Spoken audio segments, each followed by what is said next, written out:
பிஸ்மில்லாஹ் ரஹ்மான் ரஹீம். கண்ணியமிக்க சகோதர சகோதரிகளே, அல்லாஹின் நல்லடியார்களே, அஸ்ஸலாமு அலைக்கும் வரஹ்மத்துல்லாஹி வபரகாத்துஹு. அல்ஹம்துலில்லாஹ். அல்லாஹும்ம ஸல்லி அலா முஹம்மதின் வஅலா ஆலி முஹம்மதின் வபாரிக் வஸல்லிம்.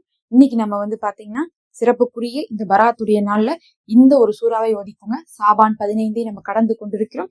இப்போது நம்ம ரமலானை நோக்கி போய் கொண்டிருக்கிறோம். நம்முடைய விதி தீர்மானிக்கக்கூடிய நாளாக இருக்கு.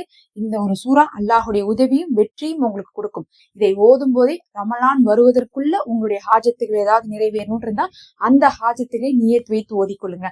எனக்கு இப்பவே முடிச்சு கொடு, ஒரு வாரத்துல முடிச்சு கொடு, 2 வாரத்துல முடிச்சு கொடு அப்படின்னு இருந்தா அந்த மாதிரியான தேவைகளுக்கு இது ரொம்ப பெஸ்ட். ஏன்னா இன்னும் 2 வாரத்துலதான் நோன்பு வரப்போகுது. அதனாலதான் நான் சொல்றேன், இன்னும் 1 வாரம் 2 வாரத்துக்குள்ள ஏதாவது ஒரு தேவை இருக்குது, அது நிறைவேறணும் இருந்தா அதை நியத் வச்சு ஓதுங்க. எத்தனையோ பேர் பாத்தீங்கன்னா வருஷம் ஃபுல்லா திருமணத்துக்காக பாத்துட்டு இருப்பாங்க. ஆனா திடீர்னு பாப்பாங்க ரம்ஜானுக்கு முன்னாடி பிக்ஸ் ஆயிரும். அதே மாதிரி எவ்வளவோ வருஷம் குழந்தைக்காக முயற்சி பண்ணிருப்பாங்க. திடீர்னு போய் செக் பண்ணுவாங்க, இந்த மாசம் பார்த்தா அவங்க கன்சீவ் ஆயிருப்பாங்க. இந்த மாதிரி நமக்கு ரொம்ப நாளா தேவையா இருந்தாலும் கூட நமக்கு திடீர்னு நடக்கக்கூடிய அளவுக்கான ஆற்றல் அல்லாஹு என்ன பண்ணுவான், அந்த விஷயத்தை நடக்கிறதுக்கான நாட்டத்தை கொடுத்து நடந்துரும். பல வருஷம் காத்திருந்தது கூட திடீர்னு நடந்திருக்கு. அதனால எந்த விஷயமா இருந்தாலும் இந்த ஒரு 2 வாரத்துக்குள்ள நடக்கிறதுக்காக நீங்க நியத் வச்சுட்டு இதை ஓதுங்க. இதுக்கு நீங்க பாத்தீங்கன்னா அல்லாஹுடைய உதவியும் வெற்றியும் பெற்றுத்தரக்கூடிய இந்த சூறாதான் ஓதணும். இதா ஜா நஸ்ருல்லாஹின்னு ஆரம்பிக்கக்கூடிய நஸ்ரு சூறா. ஏன்னா இது அல்லாஹுடைய உதவியும் கொடுக்கும், அல்லாஹுடைய வெற்றியும் கொடுக்கும். இந்த நாள் எந்த நாள்?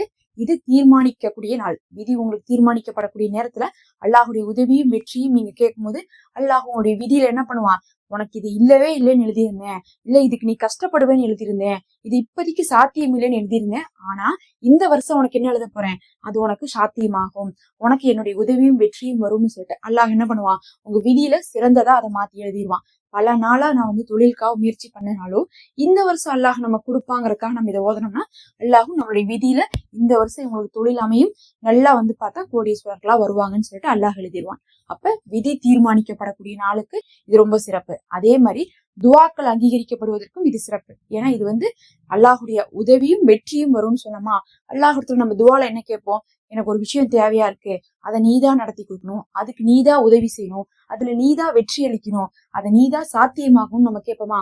அப்ப அல்லாஹுடத்துல இருந்து துவாக்கு இது ரொம்ப சிறப்பா இருக்கும். உங்களுடைய எந்த தேவைக்கா இருந்தாலும் இதை ஓதலாம். இது பாத்தீங்கன்னா அந்த தேவைக்கு பொருந்துற மாதிரியான ஒரு உதவியாகும், அதுக்கு தகுந்த ஒரு வெற்றியும் பெற்றுத்தரும். அப்ப விதிக்கு எப்படி இது பொருந்துமோ துவா ஏற்கப்படுவதற்கும் இது பொருந்தும். அது மட்டும் கிடையாது, இன்றைய நாள் பாத்தீங்கன்னா அமல்கள் உயர்த்தப்படக்கூடிய நாளா இருக்கு. அமல்கள் உயர்த்தப்பட்டா என்ன ஆகும், நம்மளுடைய கணக்குகள் எல்லாம் அல்லாஹ்விடத்துல போகும், நன்மை தீமை எல்லாமே விசாரிக்கப்படுவோம். அப்படி எல்லாம் பார்க்கும்போது அந்த நாள்ல நம்ம செஞ்சிருக்கக்கூடிய பாவத்தின் காரணமாக நம்ம தண்டிக்கப்படுறது கூட வாய்ப்பு இருக்கு. ஆனா அதனால நம்மளை அல்லாஹ் தண்டிச்சிடக்கூடாது, அதனால ஒரு கோபமான விதியை நமக்கு எழுதிடக்கூடாது. அப்படிங்கறதுனால நம்ம என்ன பண்றோம், அல்லாஹ்விடத்துல உதவியும் வெற்றியும் கேட்கும் போது சரி இந்த அடியான் தவறே செஞ்சிருந்தாலும் என்கிட்டதான் நிக்கிறான், ஒரு உதவிக்காக, ஒரு தேவைக்காக, ஒரு வெற்றிக்காகன்னு சொல்லிட்டு அல்லாஹும் நமக்கு அந்த உதவியும் வெற்றியும் அள்ளித்தருவான். அப்ப இந்த ஒரு சூறாவை ஓதுவது உங்களுக்கு உதவி வெற்றியும் கொடுக்கும்.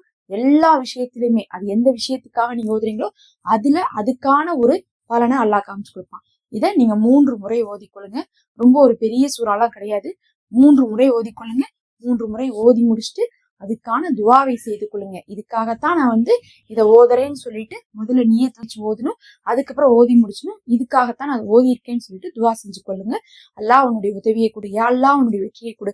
முஹ்மீன்களை எப்படியெல்லாம் பலப்படுத்தினியோ, முஸ்லீம்களை எப்படியெல்லாம் பலப்படுத்தினியோ, அவர்களுக்கு எப்படி இந்த இஸ்லாத்துக்குள்ள ஒரு வெற்றியை கொடுத்தியோ, உன் உதவியை கொண்டு எதிரிகளை தோற்கடிச்சு அவர்களை இஸ்லாத்துல நிலை பெற செய்தியோ அதே மாதிரி எனக்கும் செய்யணும் அப்படின்னு சொல்லிட்டு அல்லாஹ்விடத்துல ஆஜத் வைத்து இதை நீங்க ஓதுங்க. நிச்சயமாக உங்க தேவை நிறைவேறும். அது மட்டும் இல்லை, இன்றைய நாள்ல இரவுல செய்யக்கூடிய திக்ருகள், தொழுகை இல்லாதவங்க என்ன பண்ணணும்னு கேட்டீங்கல்ல, தொழுகை இல்லாதவங்க திக்ரு மட்டும்தான் செய்யணும். அந்த திக்ரு என்னன்னு சொல்லிட்டு போட்டிருக்கேன். அது என்ன திக்ருன்னு பாத்தீங்கன்னா ஒரு 4 திக்ரு. அதாவது பராத் அன்னைக்கு நமக்கு 4 தூண்கள் இருக்கு. 4 விஷயத்துக்காக தான் இந்த பராத் சிறப்புனா அந்த 4 விஷயத்தையுமே பெற்றுத்தரக்கூடிய 4 திக்ருகள். அப்ப இது ஒரு சாதாரண திக்ரு கிடையாது. பராத்தின் தூண்களை கொண்டுள்ள 4 திக்ருகள். அது தொழுகை இல்லாதவங்க, தொழுகை இருக்கிறவங்க எல்லாருமே ஓதலாம். அதை நான் ஃபர்ஸ்ட் கமெண்ட்ல கொடுக்குறேன். அது மட்டும் இல்லாம இன்னைக்கு தொழுக வேண்டிய தொழுகை, இன்னும் செய்ய வேண்டிய இபாதத்துகள்லாம் கொடுக்கப்பட்டிருக்கு. அடுத்தடுத்து வீடியோ வந்தாலும் அதை உடனே பார்த்து நேரத்தை வீண் விரயம் செய்யாம உடனே செஞ்சு கொள்ளுங்க. ஏன்னா நேரம் ரொம்ப நேரம் இருக்காது, உங்களுக்கு சீக்கிரமா முடிஞ்சிடும். அதனால இதை அதிகப்படுத்துங்க. அஸ்ஸலாமு அலைக்கும். மறக்காம சப்ஸ்கிரைப் பண்ணி லைக் பண்ணி ஷேர் பண்ணிக்கோங்க.